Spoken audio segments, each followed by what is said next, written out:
Na Time Magazine, no início deste ano, houve uma entrevista com George Lucas. Ele disse: "Acho que existe um Deus. Não tenho certeza. Não sei o que ele é. Como ele se parece. Não tenho certeza sobre ele." Talvez seja assim que você se sinta esta noite. Quero falar com você sobre ele. Quero falar sobre Deus. O primeiro livro, o primeiro versículo da Bíblia nos diz: "No princípio, Deus." Agora, de onde veio Deus? Como ele poderia simplesmente aparecer e, no princípio, existir Deus? Eu não sei. E você também não sabe. A Bíblia diz que ele é de eternidade a eternidade. Como isso é possível? Eu não sei. Há um mistério em tudo isso. E mesmo assim, pela fé acreditamos que Deus não teve começo e que ele não tem fim. Eu não posso nem provar a você a existência de Deus. Nenhum cientista pode. Como sabemos que há um Deus? Você não pode colocá-lo em um tubo de ensaio. Você não pode fazer uma fórmula matemática dele, como Einstein fez com a teoria da relatividade. Você aceita pela fé que ele é o criador de todo o universo. Quando Charles Lindbergh voou com seu avião, o Spirit of St. Louis, todas as estrelas que ele conseguia ver espalhadas por todo o céu faziam parte apenas da nossa Via Láctea, apenas nossa pequena galáxia. Mas essa galáxia é apenas uma pequena parte de um universo contendo bilhões de galáxias. E agora descobriram que existem galáxias além daquelas que eles pensavam ser as últimas, com bilhões e bilhões de planetas, estrelas e sóis. Em janeiro passado, os astrônomos observaram uma explosão de raios gama que veio de muito além da galáxia. Ela se originou a 9 bilhões de anos-luz de distância. Quanto tempo seria isso? Façam as contas, matemáticos. Um ano-luz é igual a, quase 6 trilhões de milhas. Você sabe o que é 1 trilhão? Eu não, mas a Bíblia diz: "No princípio, Deus criou os céus e a terra." E o salmista disse: "Quando contemplo os céus, obra dos teus dedos, a lua e as estrelas que preparaste." A Bíblia diz em Salmos 33, "Pela palavra do Senhor foram feitos os céus e todo o exército deles pelo sopro da sua boca." Pense nisso. E em outra passagem da Bíblia, no 3º capítulo de João, ou talvez seja no próximo, no 4º capítulo, aprendemos que Deus é Espírito. Deus é Espírito. Ele não tem um corpo como eu e você. Ele não está localizado em um só lugar. Ele está em toda parte, em todo o mundo, em todo o universo ao mesmo tempo. Ele não é limitado por um corpo. Ele é Espírito. Como você explica isso? Eu não explico. Mas a Bíblia diz algo mais sobre ele. A Bíblia diz: "Eu sou o Senhor, não mudo." Ele é imutável. Em todos esses séculos e trilhões de anos, ele nunca mudou nem um pouco. Nele não há mudança, nem sombra de variação, diz a Bíblia. Deus não muda. A Bíblia também ensina que Deus é um Deus santo. O Senhor é justo em todos os seus caminhos e santo em todas as suas obras. A Bíblia diz: "Tu és tão puro que não podes contemplar o mal e não podes olhar para a iniquidade." Deus é pureza absoluta. Lembro-me de quando eu era menino na Carolina do Norte. Todos nós aguardávamos ansiosamente o dia em que talvez tivéssemos um pouco de neve. Não nevava muito onde eu morava, mas, quando acontecia, ficávamos empolgados. E lembro que minha mãe nos mostrou algo interessante num desses dias de neve. Ela colocou roupas para lavar, lençóis, toalhas, camisas e outras coisas para pendurar do lado de fora e deixar que secassem ao sol. Então, ela nos disse: "Olhem para a neve, não parece limpa e branca? E agora olhem para as roupas." As roupas que pensávamos estar perfeitamente brancas pareciam sujas em comparação com a neve. E é assim que somos. Em comparação com Deus, somos impuros. Ele é absolutamente santo. Mas a Bíblia também ensina que Deus é um Deus de julgamento. A Bíblia diz: está ordenado aos homens morrerem uma só vez, vindo depois disso o juízo. Haverá um tempo de julgamento, e a Bíblia diz que Deus trará à luz toda obra e cada coisa secreta, seja boa ou má. O salário do pecado, a Bíblia diz, é a morte. Você pode confessar seu pecado, mas ainda assim precisará enfrentar as consequências. Quando abusamos do meio ambiente, pagamos um preço. Quando quebramos as leis morais e espirituais de Deus, pagamos um preço. A Bíblia diz que Deus já marcou um dia no qual Ele julgará o mundo. Esse dia já está reservado no calendário de Deus. No entanto, a Bíblia também diz que Deus é um Deus de amor. Em 1 João 4,8 está escrito: Deus é amor. E em Jeremias ele declara: com amor eterno eu te amei. Há alguns anos, uma canção popular dizia: não posso viver num mundo sem amor. Mas você não precisa viver sem amor, porque Deus ama você. Não importa seu passado, não importa quantos pecados você cometeu, quantos erros você fez, sua origem étnica ou seu nível educacional. Deus ama você. E é um amor eterno e sobrenatural. É algo que não compreendemos. Não é o amor eros, o amor sexual. Não é o amor filéu, o amor de amizade. É algo além disso. Um amor sobrenatural, o amor ágape, que só Deus tem, mas que Ele pode conceder a você se você se aproximar do seu Filho, Jesus Cristo. E foi isso que Jesus estava fazendo na cruz. Ele estava amando você e carregando todos os seus pecados e falhas sobre si. Ele tomou tudo sobre si naquela cruz por amor a você. Agora, você já pensou por que Deus criou o homem? Muitas pessoas perguntam: quem sou eu? Para que estou aqui? De onde vim? Por que estou aqui? Para onde estou indo? Deus deu ao homem uma escolha. Ele o criou, colocou-o neste pequeno planeta e o colocou no que chamamos de Jardim do Éden, no Iraque. Mas, sobre a árvore do conhecimento do bem e do mal, Deus disse: não comas dela, porque no dia em que dela comeres, certamente morrerás. Deus afirmou: há uma árvore. Vocês podem comer de todo o fruto do jardim, podem comer o que quiserem, mas não comam daquela árvore. Deus estava testando o homem, porque ele deu ao ser humano livre-arbítrio. O homem pode tomar suas próprias decisões. Deus não o fez como um robô que obedece comandos automaticamente. Ele lhe deu liberdade de escolha. E desde o começo, no Jardim do Éden, Deus explicou isso ao homem. Mas o que o homem fez? O homem e a mulher comeram do fruto da árvore. Eles fizeram isso deliberadamente, enganados pelo diabo. Nesse ponto, surge um outro mistério, que atravessa toda a Bíblia e ainda se manifesta no mundo de hoje. O mistério da iniquidade, do pecado, do diabo e dos demônios. O diabo é real. Ele trabalha incansavelmente e é mestre em enganar.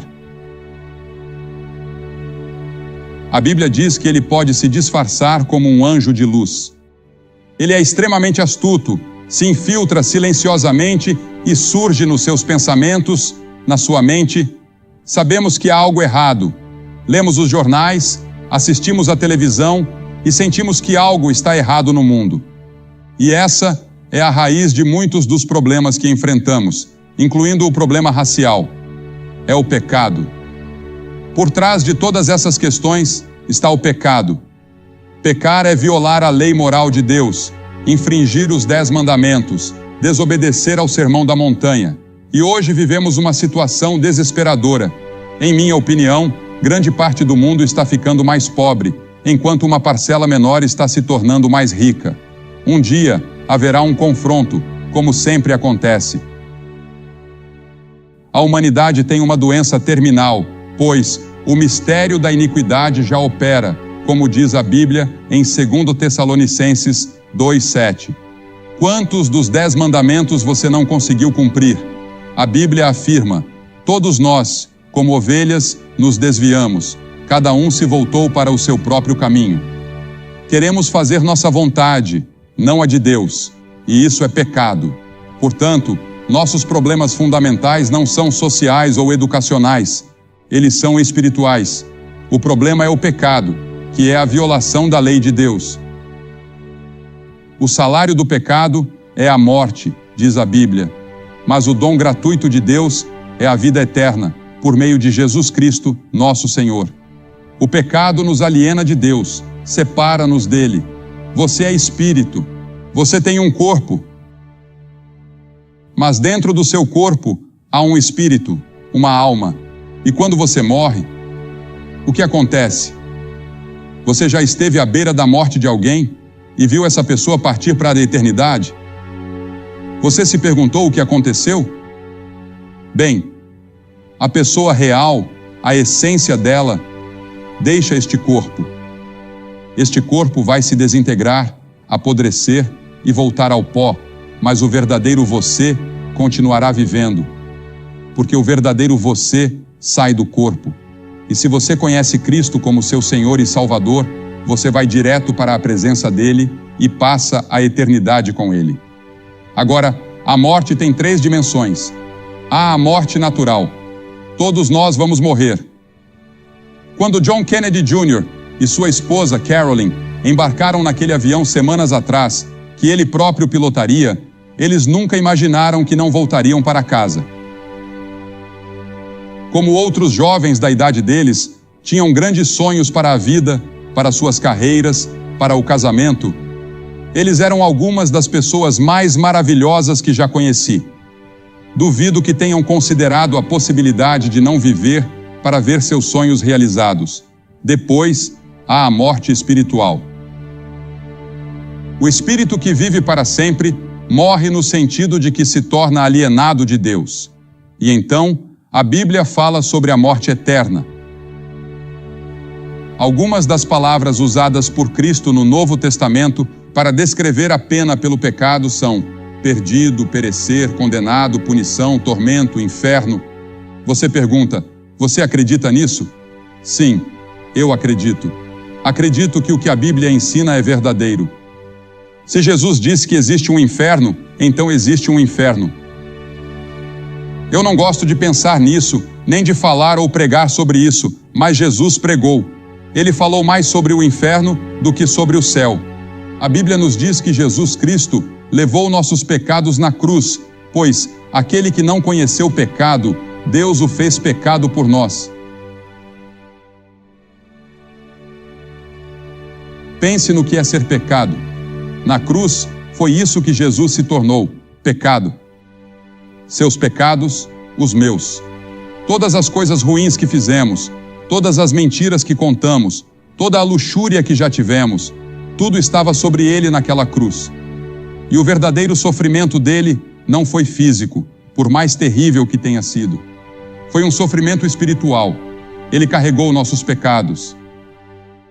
Jesus nunca conhecera pecado, e de repente todos os pecados do mundo estavam sobre ele. A Bíblia diz, o Senhor fez cair sobre ele a iniquidade de todos nós. E ainda, ele mesmo levou nossos pecados em seu corpo sobre o madeiro.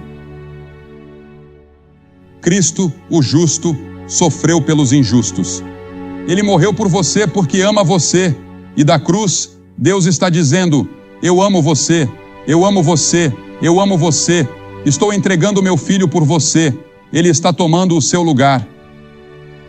E então, 3 dias depois, algo glorioso aconteceu. Ele ressuscitou dos mortos. Jesus disse, eu sou a ressurreição e a vida. Aquele que crê em mim, ainda que esteja morto, viverá. E todo aquele que vive e crê em mim, nunca morrerá. Você nunca morrerá espiritualmente, porque Jesus ressuscitou dos mortos e morreu na cruz.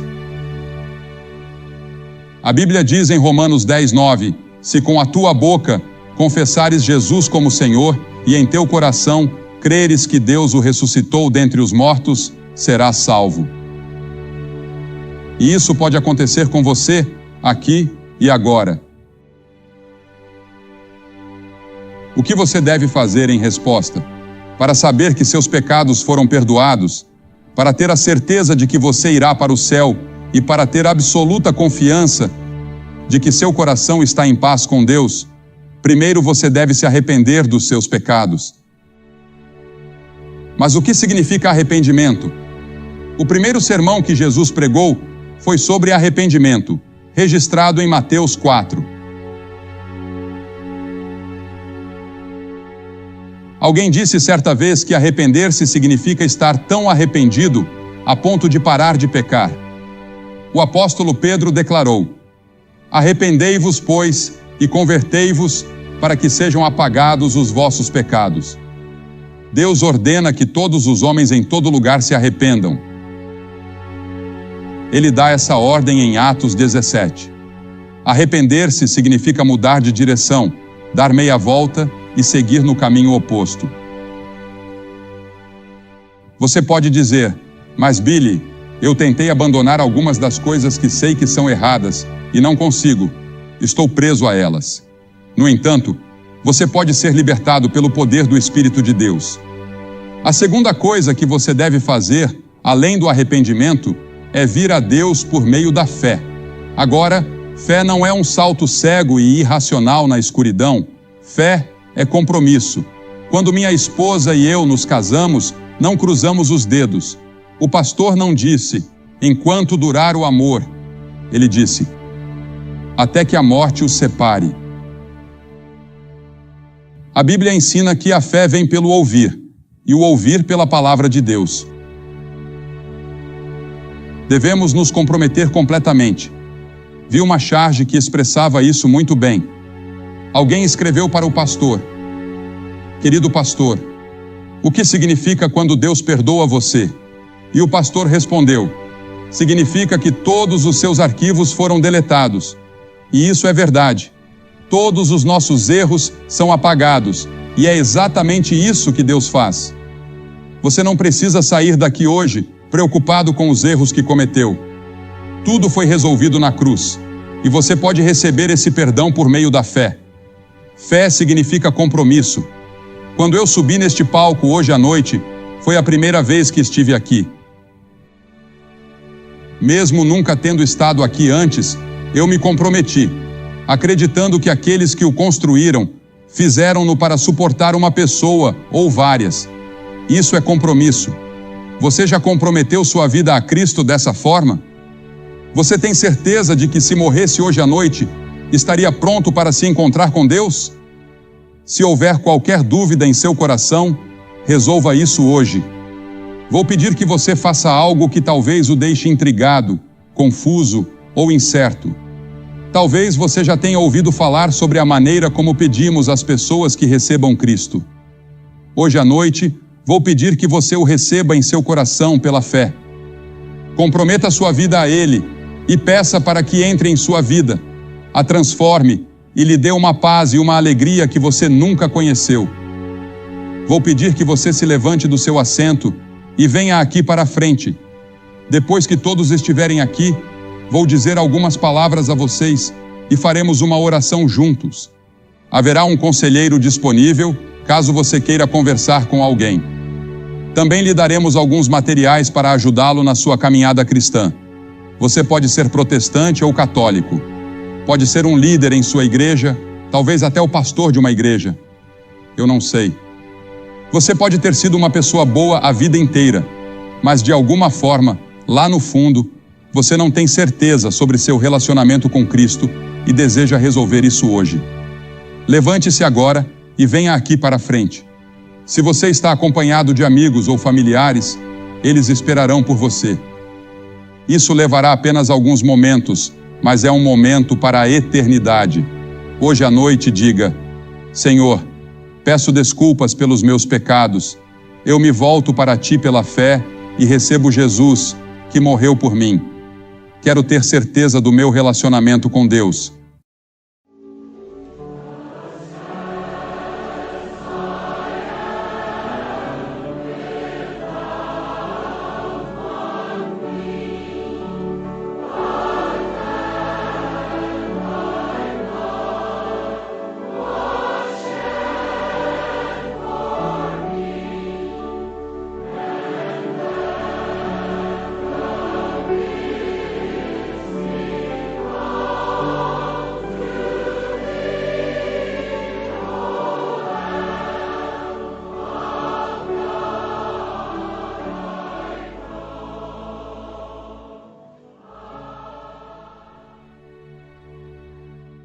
para você que está assistindo pela televisão, quero dizer que você também pode fazer esse compromisso com Cristo, agora mesmo, onde estiver.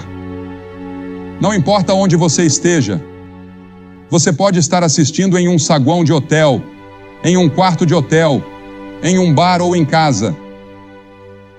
Mas você pode fazer esse compromisso e deixar Jesus entrar em seu coração.